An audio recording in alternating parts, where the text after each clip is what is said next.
राजधानी उपकंठ बालीपाटना थाना अंतर्गत मझीहरा पंचायत सारंगधर साहू पाटणार रवींद्र मल्लिक पत्नी सीता मल्लिक बयस 55 वर्ष। भाकरसाही नांडिया गहिर हार्वेस्टर काटुवा धान बिलरे धान गोटाउवा समय असावधानता हेतु महिला उपरे हार्वेस्टर चढ़ी जाइथिला। दुर्घटना हेबा क्षणे तांकु प्रथमे अडसपुर गोष्ठी स्वास्थ्य केन्द्र में भर्ती करा जायथिला। सेठारे उपस्थित थिबा डाक्टर तांकु मृत घोषणा करथिले।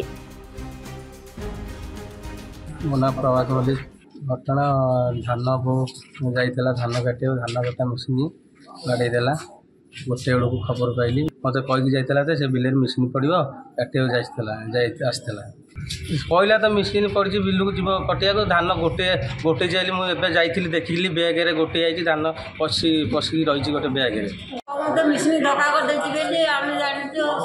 धक्का कर मेडिकल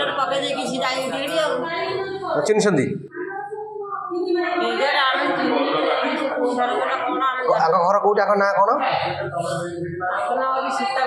सीता घर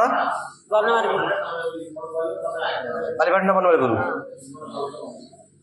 बयस तुम के